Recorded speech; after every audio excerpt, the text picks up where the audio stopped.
What's up, everyone? Welcome back. Today we're talking about going old school, fishing a jig under docks. Welcome back. Please like and subscribe if you like this content. We're going to keep pumping these videos out 3 times a week, Monday, Tuesday, and Wednesday.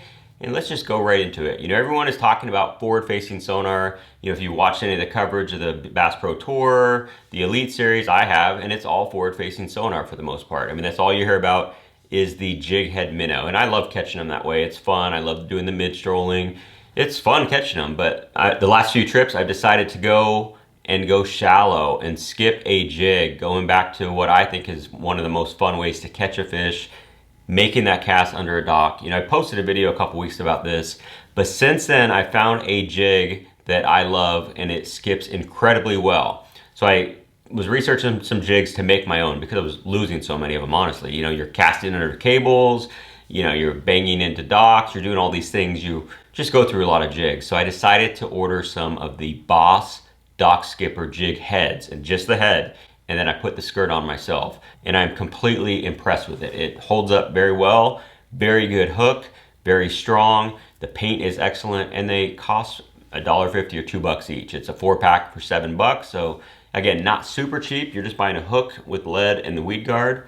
I've made my own in the past with Do It molds, but I think this is a great deal for someone who doesn't have all the equipment and doesn't want to spend the time to do it. These are great jig heads, and I'll show you what I've been doing to them. This is one that caught several fish for me the other day. You can see it's really beat up, and just skipping under docks, you're gonna hit stuff. There's seawalls, there's cables, there's ropes, there's all kinds of stuff under there, cinder blocks. So the paint is going to get beat up, and you can see it's still held up pretty well, actually, for as hard as I fished it. You can see how the skirt's just coming apart.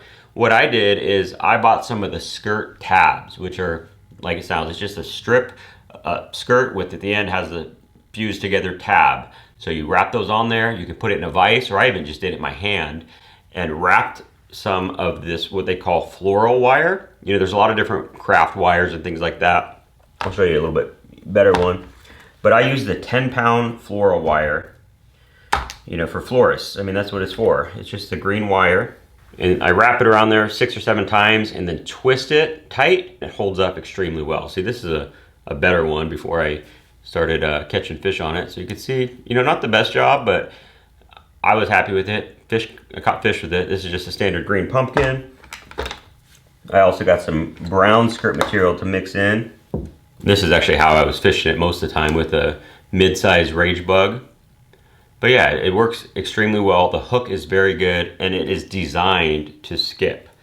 I can't say enough about how well it skips. Even me, who's an average, maybe slightly above average skipper, it was incredibly easy to do it. Makes a big difference, the jig that you use. One other thing that I did is I had some skirts, just plain skirts. I put them on there and then wrapped that florist wire around it, cut off the rubber band holding the skirt. You don't have to, but that's what I did with this. The skirt was already there. I even took it off some of my old jigs that I really didn't like, or that I just really wasn't gonna use. I reused some of those skirts, and all in all, I made 20 plus jigs. So I got a whole box of them here now. This should last me a few trips. So also, after I posted that video on that fun bite I was just getting onto a couple weeks ago, still going strong, but I had a comment on there that I should try these jig heads, and I had already ordered them from Tackle Warehouse. So that just kind of confirmed that these are a good jig. So I encourage you, if you want to get back to the base, skip docks, or even just cast a jig around. These are incredibly good products, the Boss products, not affiliated with them in any way, but they make really good stuff. So I'm really impressed with it. I'm gonna keep skipping these jigs just to get that little screen time break, that break from staring at forward-facing sonar the whole time. The fish are shallow in most parts of the country. It's a great time to get there and skip under docks. It's one of my favorite ways to catch them. I hope the bite keeps going because they are biting it pretty good. So thanks for watching.